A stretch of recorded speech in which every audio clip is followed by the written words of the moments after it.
परीक्षित कहते गुरुदेव ये कंस तो उसके मामा लगते हैं, माँ में बड़ी ममता है, माँ शब्द ममता मई होती है, माँ कितना प्यारा शब्द है। ये बात अलग है कि आजकल कुछ ज़्यादा पढ़ लेते हैं तो माँ को मम्मी बोलते हैं, जबकि मम्मी का अर्थ वो खुद नहीं जानते कि मम्मी का अर्थ मुर्दा होता है।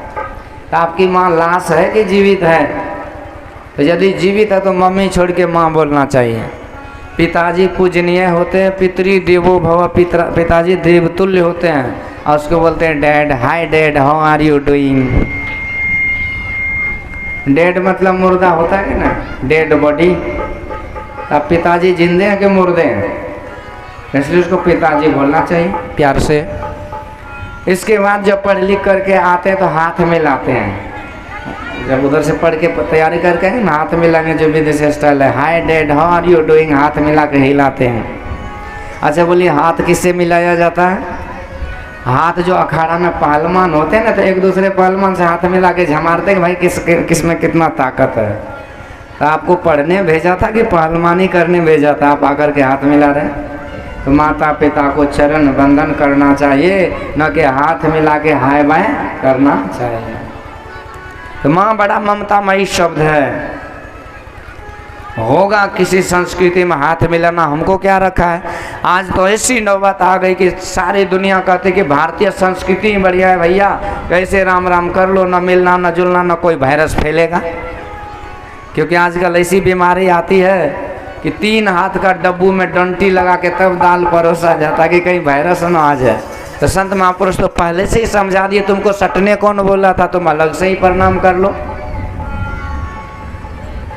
तो ये हमारी संस्कृति ग्रेट है। Indian culture is the greatest culture in the world, दुनिया में। तो कहने का मतलब कि माँ तो बड़ी ममतामयी शब्द है, पर यहाँ तो डबल माँ लगे है ना, माँ माँ। तो ऐसे मामा को भगवान ने क्यों मारा? तो सुखदेव जी महाराज कहते कहने के ये मामा है, कहने के रिश्तेदार है, लेकिन कंस है ये कसाई, और कसाई को ही कंस कहते हैं। कंस शब्द का अर्थ ही कसाई होता है। कस धातु से शब्द कंस का निर्माण हुआ। कस हिंसायाम, हिंसा करने वाले को कस कहते हैं। तो कसाई का काम कंस करता था, इसलिए भगवान कहते तुम मामा हो कि नाना हो, काम कसाई वाला करोगे तो दंड कसाई वाला मिलेगा। तो हम लोग भक्ति करें, कसाई वाला काम नहीं करें। यदि कसाई वाला काम करके हम कितनों बड़े भक्त हो जाएंगे तो भगवान का आशीर्वाद ने श्राप यानी कि दंड मिलेगा। कंस क्या काम करता था? कसाई। कसाई क्या काम करता है? जीवों का जब्ह करना कसाई का काम। बकरी को कौन काटते हैं? तो कसाई काटते हैं। हम लोग जो काटते हैं तो हम लोग क्या भगवान के भक्त हो गए? इसलिए वो काम कसाई का है। तो जीव की हिंसा करने वाले कभी भक्त नहीं हो सकते, और यदि भक्त होना है तो जीव की हिंसा छोड़ना होगा। संत महापुरुष कहते यदि हम जिस जीव को मारते हैं वो जीव किसी न किसी जन्म में हमको मारेगा। कहते नहीं नहीं वो तो प्रसादी है, पंडित जी बोलते इसीलिए हम लोग थोड़ा सा चख लेते हैं, खा लेते हैं। पंडित जी क्या इतने बोलने से उसका कल्याण होगा? पंडित जी तो जाएगा सारे जजमान को समेट करके ले जाएगा, कहाँ? तो नरक में। इसलिए ऐसे बरगलाने में नहीं आना चाहिए। एक बार की बात है, एक पंडित जी ने एक जजमान के यहाँ गया, पठुआ देखा, उसके जी से पानी टपकने लगा। सोचा किसी तरह से कुछ मुहूर्त निकाल के यदि पठुआ को दान करवा दे तो मजा आ जाएगा। तो पंडित जी ने कहा भैया तुम ये पठुआ को दान कर दो, बहुत पुण्य मिलेगा, धन संपत्ति में बरकत होगी, वृद्धि होगी। तो उस पंडित जी ने, उस जजमान ने तैयार हो गया, पठुआ को ले जा करके बलि चढ़ा दिया पंडित जी ने। तो बलि जो चढ़ाया ना तो पठुआ हंसने लगा। पंडित जी कहते क्यों रे, तू क्यों हंसा, तू तो मरने वाला है ना। पठुआ कहते सुनो पंडित, एक जन्म में मैं भी पक्का पंडित था, पर एक बार एक गलती मैंने ये कर दी कि एक जजमान से एक पट्ठा का बलि चढ़वा दिया। और जब मैं मरा तो धर्मराज ने कहा इस नालायक ने पूजा पाठ के नाम पर जीव का जब्ह किया है। ऐसे तो लोग करते, ये दुनिया को कौन रोके। परंतु इन्होंने धर्म के नाम पर अधर्म किया है, पुण्य के नाम पर पाप किया है, पूजा के नाम पर अत्याचार किया है। इसलिए इसको ऐसी सजा दो कि दुनिया याद रखे। जमदूतों ने कहा कैसी सजा सरकार? तो धर्मराज कहते इन्होंने एक पट्ठा को काटा है ना, इसको 550 जन्मों के लिए बकरा बना दो। इसके जब गर्दन पर छुरी चलेगी तब इसे पता चलेगा कि जब करने में कितना मजा आता है। तो उस बकरे ने कहा भैया मैंने एक गलती करी उस जन्म में पंडित बन के, तो हमको 550 बार हमारा गर्दन उड़ाया गया, तो मेरा तो नंबर पूरा हो गया, अब तो मैं मुक्त होके जा रहा हूँ। पर तुम जो हजारों हजार पटवा को कटवाते हो तो तुमको कितने लाख बार तुम्हारा गर्दन कटेगा, इसी बात को सोचकर मैं हंस रहा हूँ। अब तो पंडित जी का पोथी पतरा सटक गया, डर के मारे पंडित जी कांपने लगे। जजमान को कहते जजमान तखन मुहूर्त निकल गया, अब जो है ना ये पटुआ का कनपट्टी काट के भगा दीजिए। इसलिए संत महापुरुष कहते ये काम अच्छा तो है नहीं, ये कंस वाला काम है, हमको भगवान का भक्त बनना है, और भक्त के बनने आप हैं, इसलिए तो आप इतने आनंद पूर्वक कथा को सुनते हैं, इसलिए उसका भक्त ही बने रहें, कंस नहीं बने। तो इस तरह से जो जिसका जीव की हत्या करते हैं उसका वो बदला आज नहीं तो कल, कल नहीं तो परसों, परसों नहीं तो बरसों, 100 1000 लाख करोड़ जन्म में कभी भी जरूर लेगा। राम झरोखे बैठ कर सबका मजुरा ले, जाकी जैसी चाकरी वैसी ही फल दे। वो परमात्मा सबके अंदर बैठ के सबकी लीला को देख रहे हैं, इसलिए हम ऐसा काम न करें तो ये अच्छा है, यही संत महापुरुष बतलाते हैं। तो अभी कहते एक आदमी को मैं बोला कि क्यों खाते, बोले बाबा मत पूछिए कितना मज़ा आता है। तो मज़ा आता है, हाँ जब सजा आएगी तब क्या पता चलेगा कैसा लगेगा। कबीर साहब कहते आगे समझ पड़ेगा भाई, यहाँ आहार उद्र भर खाई, बहुविधि मांस बढ़ाई, जीव जंत रस मार खात है, तनिक दर्द नहीं आई, अब पग पग पर जब काटा चुभिए यह फल आगे आए। बहुत कष्ट होगा, इसलिए संत महापुरुष कहते हैं ऐसे काम को छोड़ने में ही भलाई है। 4 वेद 6 शास्त्र में बात मिली है दोई, सुख देवे सुख होता है, दुख देवे दुख हो। दुख देने से दुख होता है। हम दूसरे जिसके गर्दन को काट रहे हैं क्या उसको सुख होता है क्या? वो हंसते हैं क्या? अच्छा आपके उंगली को काट रहे आप हंसिएगा, ही करिएगा, सब हंसी चली जाएगी। एक कांटा चुभता है तो सिसकारी पूरे देह सिहर जाते हैं। नाखून जो मरा हुआ उसको काटते हैं, जिंदा नाखून कट जाता है तो देह सिहर जाता है। किसी का जिंदा जीव का गला काट रहे उसको हंसी आती होगी, उसको भयंकर पीड़ा यातना होती है, दुख होता है, और वो दुख ही आपके जीवन में ग्रह बन के आपको ग्रस लेता है।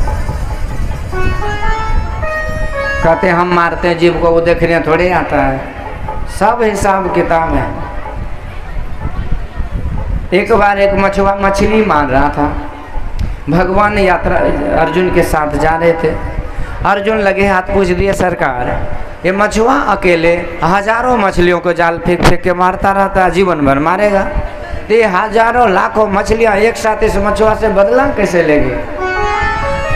भगवान कहते अर्जुन हर उत्तर का एक समय होता है, मैं समय आएगा तो तुम्हें उत्तर दूंगा। तो उस समय तो भगवान अर्जुन को लेकर चले गए। समय बीतता गया, सब दिन तो एक जैसा रहता नहीं है, समय के साथ सब कुछ बदल जाता है। और कालांतर में एक दिन भगवान अर्जुन को लिए उसी रास्ते से गुजर रहे थे, तो वहां क्या देखा, एक दलदल में विशाल काय हाथी फंसा हुआ है, अच्छी घाड़ रहा है, जितना देह को हिलाता उतना अंदर जा रहा है। दलदल में नियम है, आप दलदल में खड़े रहिएगा ना तो आप निकल नहीं सकते। दलदल में नियम है कि आप लेट जाइए, तैरने लगे आप बच जाइएगा। पर वो हाथी तो वजनदार था, फंसते जा रहा है। उसके सारे शरीर में पिल्लू सगबग सगबग कर रहा था। चिढ़ा रहा था हाथी दर्द से, पीड़ा से, भूख से, प्यास से। अर्जुन देखा तो अर्जुन तो द्रवीभूत हो गए, कांप गया रूह अर्जुन का उस दर्द पीड़ा को देखकर उस हाथी का। दौड़ के आए और कहते हे प्रभु, आप तो दयालु हैं, कृपालु हैं, भक्त वत्सल हैं, आप तो भक्तों के दुख को दूर करने वाले हैं। तो बेचारा हाथी इस तरह से फंसा हुआ, चिघाड़ रहा है, आपको कैसे देखा जाता है इसका दीन दशा, इसका दुख। भगवान कहते अर्जुन, मैं कर क्या सकता हूँ, मैं तो समझाता हूँ एक एक जीव को, संत के रूप में आकर के समझाता हूँ कि भाई तुम दुख वाला काम नहीं करो। पर वो ऐसा कि मानता नहीं, उसको लगता है कि सब ऐसे ही बोल रहे हैं, तो मेरी बात नहीं माने तो हम क्या करें बोलो। इस मछुआ तो पता है अर्जुन, ये जो हाथी है, तुमने बहुत दिन पहले जो प्रश्न किया था उस मछुआ के बारे में, तो वही मछुआ मर करके ये हाथी बना है। और जितनी सारी मछलियां थी वो मर करके पिल्लू बने, पिल्लू। और वहीं आज सगबग खद खद करके खोद के इसके मांस को खाए, और ये खाता रहेगा, मजा लेता रहेगा जैसे उस मछुआ ने मजा लिया। तो हिसाब किताब तो वही है। तो खाते खाते खोद करके सारे इस हाथी के मांस को जब खा के खत्म कर देगा, तब बाद में ये हाथी तड़प करके मर जाएगा। इसलिए खुश खाना है खिचड़ी, नहीं पराए लौन, अब मांस पराया खाए के गला कटावे कौन। इसलिए खाने की कमी भगवान ने नहीं दी है, सब कुछ दिए हैं, हाथ पैर दिए हैं, एक से एक स्वादिष्ट भोजन है, उसको खाइए। भगवान के भोग लगते हैं 56 प्रकार के, जिस दिन गोवर्धन पूजा होती है। मुझसे दिमाग में नहीं आया और इसलिए यहाँ नहीं लग पाया, पर कोई बात नहीं, सब व्यंजन एक ही है। तो भगवान क्या कहते कि 56 प्रकार के व्यंजन हम खाते हैं, तो तुम 56,000 प्रकार के खाओ, मना कौन करता है। तो दुनिया में खाने पीने की कोई कमी नहीं है, कोई स्वाद की कमी नहीं है, बस ज्ञान होना चाहिए, समझदारी होनी चाहिए।